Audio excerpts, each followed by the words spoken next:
Warahmatullahi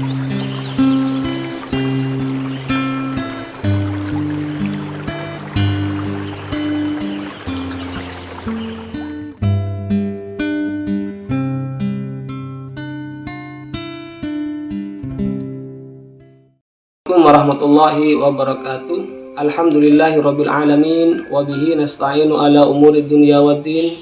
Assalatu wassalamu ala asyrafil anbiya'i wal mursalin sayyidina Muhammadin wa ala alihi wa ashabihi wa man tabi'ahum bi ihsan ila yaumiddin, amma ba'du. Rabbi syrah li sadri wa yassir li amri wahlul 'uqdatam min lisani yafqahu qawli. Allahumma ftah bainana wa baina qaumina bil haqqi fa anta khairul fatihin. Subhanaka Allahumma la ilma lana fa'allimna ma yanfa'una wa barik lana fima 'allamtana innaka antal alimul hakim. Alhamdulillah, pada kesempatan kali ini Allah senantiasa memberikan kita nikmat iman, Islam, ihsan, kesehatan, kesempatan yang begitu banyak nikmat Allah berikan kepada kita. Semoga kita senantiasa dalam ketaatan kepada-Nya.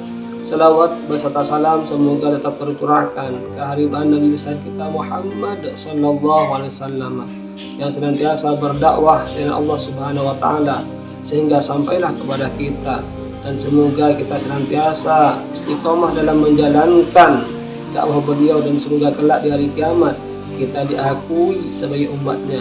Amin ya rabbal alamin. Para pemirsa yang dirahmati oleh Allah Subhanahu wa taala, Allah Subhanahu wa taala berfirman, dan tidaklah Allah berbuat zalim kepada mereka, akan tetapi merekalah yang berbuat zalim kepadanya. Surat An-Nahl ayat 33. Tegap dalam menghadapi ujian. Mungkin akan ada yang bertanya, saya adalah seorang yang baru saja serius dalam berislam. Saya takut saya tidak bisa tegar dalam menghadapi berbagai cobaan atau tidak sabar menghadapinya. Untuknya saya katakan, Nabi Shallallahu Alaihi Wasallam bersabda, barang siapa yang berusaha untuk bersabar, niscaya Allah akan menjadikannya sabar. Juga barang siapa berusaha untuk selalu mengerjakan kebaikan, niscaya Dia akan memberikannya. Dan barang siapa menjaga diri dari keburukan, niscaya Dia akan menjaganya. Oleh karena itu, siapa saja yang mengusahakan faktor-faktor kesabaran, niscaya Allah akan berikan sabar kepadanya. Dan barang siapa mengusahakan faktor-faktor wahan, gelisah dan kehinaan, niscaya dia akan tertimpa sesuatu yang faktor-faktornya telah diusahakannya. Wa ma dhalamahumullahu walakin kanu anfusahum yadhlimun. Dan tidaklah Allah berbuat zalim kepada mereka, akan tetapi mereka lah yang berbuat zalim kepada Allah. Surat An-Nahl ayat 33. Untuk itu, wahai saudaraku Islam, berusahalah untuk bersabar. Sabarkanlah diri Anda untuk masa tertentu, niscaya Anda akan mendapati diri Anda dalam keadaan sabar setelahnya. Bahkan bisa jadi telah menjadi pribadi yang ridho insya Allah. Salah seorang salah berkata, aku giring diriku kepada Allah dalam keadaan menangis. Aku terus menggiringnya sampai ia kembali kepadaku dalam keadaan tertawa.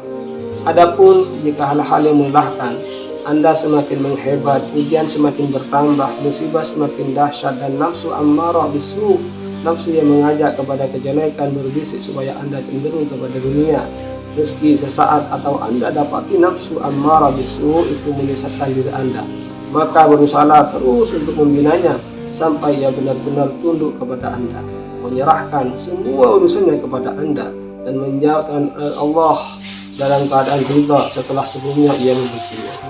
Para pemirsa yang dirahmati Allah Subhanahu wa taala, jika Anda mulai menginginkan dunia, katakan kepada Anda sendiri, wahai diri, sungguh kamu telah menghabiskan separuh lebih dari perjalananmu menuju Allah. Sisanya hanyalah tinggal sedikit saja. Karenanya bersabarlah di atasnya. Wahai diri, janganlah kamu sia-siakan amal soleh yang telah kau kerjakan. Juga bangunmu di waktu malam dan siang. Juga kelelahanmu selama bertahun-tahun dengan Allah dalam masa yang hanya sebentar ini. Hanya saja keseruan ini tidak akan lama. Bersabarlah. Sesungguhnya kedudukan cobaan itu seperti tamu. Ia pasti akan segera berlalu. Nikmat sekali memujinya di ruangan perjamuan di hadapan tuan rumah. Wahai kaki-kaki penopang kesabaran, teruslah bergerak, sungguh tiada yang tersisa kecuali sedikit saja.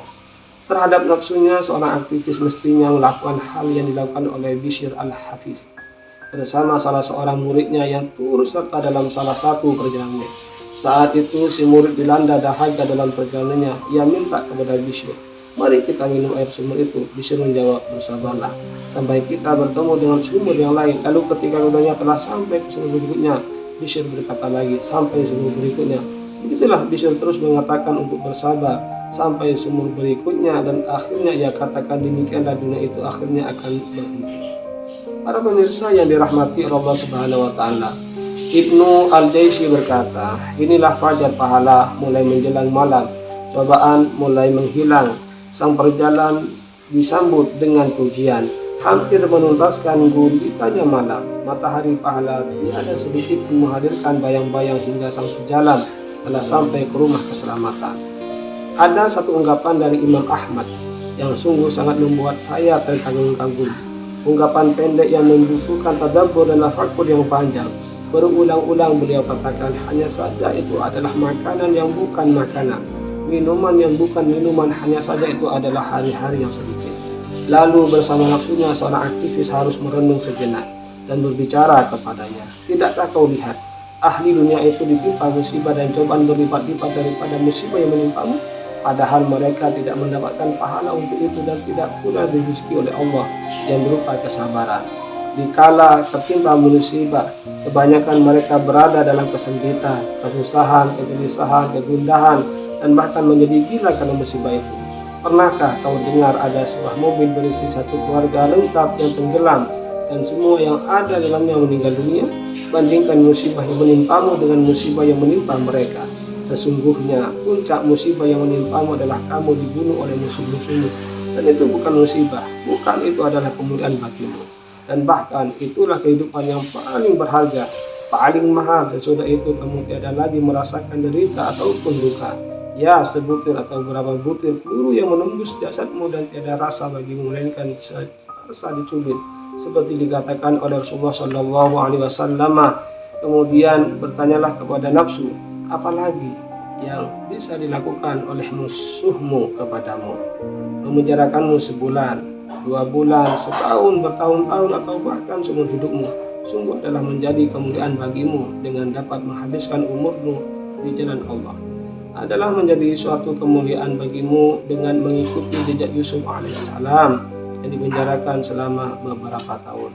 Para pemirsa yang dirahmati oleh Allah Subhanahu wa taala, katakan juga kepada nafsu ammarah bisu yang ada padamu, wahai nafsu, tidakkah kau lihat ribuan orang menjadi penghuni hotel rodeo karena bermaksiat kepada Allah? Cukuplah menjadi suatu kemuliaan bagimu bahwa kamu ditimpa ujian karena ketaatanmu kepada Allah Azza wa Jalla. Ada di antara mereka yang divonis hukuman mati karena memenuhi syahwat saat memperkosa seorang gadis. Ada juga yang dipenjara seumur hidup karena memenuhi seruan setan, terperosok dalam dunia narkoba, dan masih banyak lagi yang lainnya. Lalu pikirkan juga tentang ribuan pencinta dunia dan orang-orang kafir yang timpa musibah berupa cacat, tetap atau buta. Mereka semua jauh lebih menderita dibandingkan dengan dirimu. Musibah yang menimpa mereka beratus kali lipat jika dibandingkan dengan yang menimpa dirimu.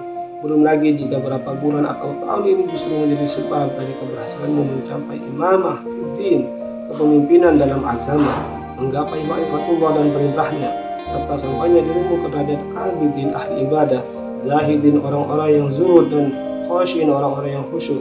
Berapa banyak ikhwah yang baru merasakan hakikat bangun malam dikala kondisi benar-benar berat.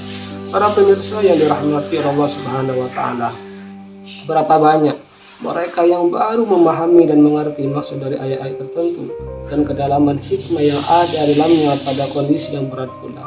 Di samping dapat menghafal dan mengkaji tafsirnya, semuanya masih ditambah dengan pencapaian terhadap satu derajat ilmiah yang tidak dapat dipelajari dari buku-buku dan literatur yang ada, serta pemahaman terhadap mana-mana yang rasa menurutnya tiada pernah dapat dicecap meski tek-teknya dibaca, dikaji, ataupun dihafal.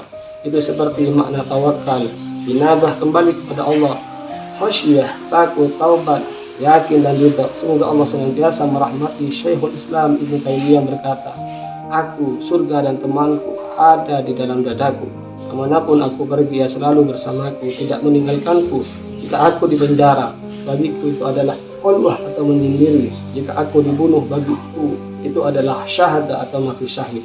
Dan jika aku diusir dari negeriku, bagiku itu adalah siyahah atau perjalanan.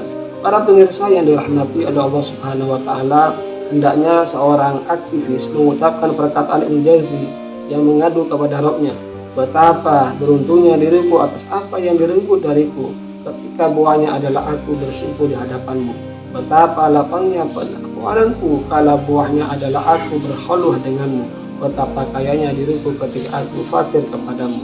Betapa lembutnya diriku kala engkau jadikan ciptaanmu berlaku zalim kepadaku. Sia-sialah masa yang hilang bukan dalam rangka berkhidmat kepadamu. Begitupun waktu yang berlalu bukan dalam ketaatan kepadamu. Kala aku bangun menjelang fajar, tidurku sepanjang malam tidak lagi menyiksa diriku. Kala siang beranjak lepas hilangnya seluruh hari itu tidak lagi melukaiku. Aku tidak tahu bahwa diriku yang mati rasa ini dikenakan sakit yang dahsyat. Ini hembusan angin kesejahteraan telah bertiup. Aku telah dapat merasakan derita dan aku tahu diriku ini sehat. Wahai Zat yang Maha Agung, anugerahnya sempurnakanlah kesejahteraan bagi diriku.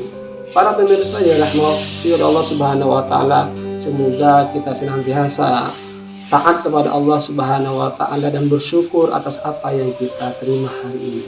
Ihdinas siratal mustaqim. Assalamualaikum warahmatullahi wabarakatuh.